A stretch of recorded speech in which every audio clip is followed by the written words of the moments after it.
Question 38 करते हैं। Ram and Asha were a married couple. Ram और आशा एक मैरिड कपिल हैं। Where Ram had normal vision, Ram का विजन नॉर्मल है, मतलब उसको सही दिखाई देता है। Whereas Asha could not see some colours, लेकिन आशा को कुछ कलर्स दिखाई नहीं देते, मतलब वो कलर ब्लाइंड है। They give birth to 5 children, उनके 5 बच्चे होते हैं। 3 सन्स एंड 2 डॉटर्स, 3 बेटे 2 बेटियां।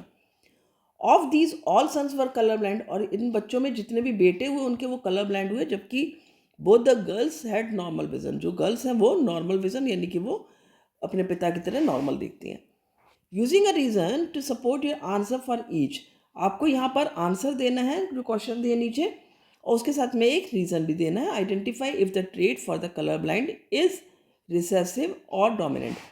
तो पहला आपसे पूछा है कि आपको बताना है कि कलर डोमिनेंट का जो ट्रेट है वो रिसेसिव में आएगा या फिर डोमिनेंट में।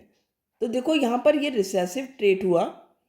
रिसेसिव ट्रेट क्यों है? क्योंकि यदि ये डोमिनेंट होता तो जो गर्ल्स थी उनमें भी ये ट्रेट डोमिनेंट हो जाता, ठीक है, यानी कि आ जाता। क्योंकि तुम्हें पता है F1 जनरेशन में क्या होता है, सभी बच्चों में डोमिनेंट जो ट्रेट होता है वो विजिबल होता है। तो ये गर्ल्स में नॉर्मल विजन है, यानी कि ये एक रिसेसिव ट्रेट है। तो हम यहाँ पर लिख देंगे रिसेसिव ट्रेट है ये। और क्यों है उसका आंसर लिख देते हैं, hence both girls have normal vision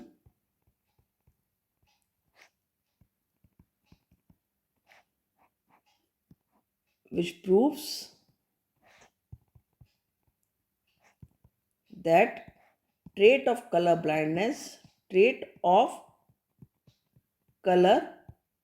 blindness is recessive। Understood? तो ये हो गया। फिर आपसे पूछा है कि it is link to X chromosome, और वाई किससे लिंक है, यानी कि एक्स क्रोमोसोम से या वाई क्रोमोसोम से। तो देखो यहाँ पर जो बॉयज़ हैं ना, सारे बॉयज़ जितने भी हैं, 3 बच्चे जो बेटे हुए हैं, तीनों कलर ब्लाइंड है। तो यानी कि ये कलर ब्लाइंड ट्रेट कहाँ से आया? फादर का तो नॉर्मल विजन था, यानी जो बॉयज़ में जो वाई क्रोमोसोम आया है वो तो नॉर्मल आया है, ठीक है। लेकिन जो एक्स आया है वो कलर ब्लाइंड वाला आया है, क्योंकि ये मदर से आया है, राइट। तो यानी हम क्या लिख सकते हैं कि it is linked with x chromosome, it is linked with x chromosome, right. समझ में आ गया ना, लिंक्ड विद एक्स क्रोमोसोम, जो कि कहाँ से आया है, मदर से आया है। Since all boys are color blind,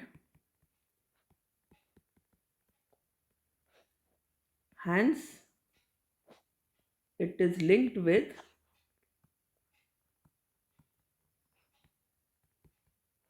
X chromosome,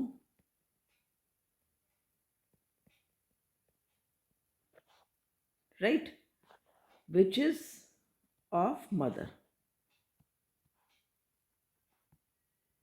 तो मदर कलर ब्लाइंड है, उनका एक्स क्रोमोसोम आया बॉय में, तो वो ये आपका उससे लिंक हो गया। ये हमारा आंसर दोनों हो जाते हैं। नेक्स्ट करते हैं, based on what are genotype of Ram and Asha with respect to colour blind trait. तो अब यहाँ पर देखना है कि जीनोटाइप राम का क्या होगा और आशा का क्या होगा कलर ब्लाइंड ट्रेट के साथ में।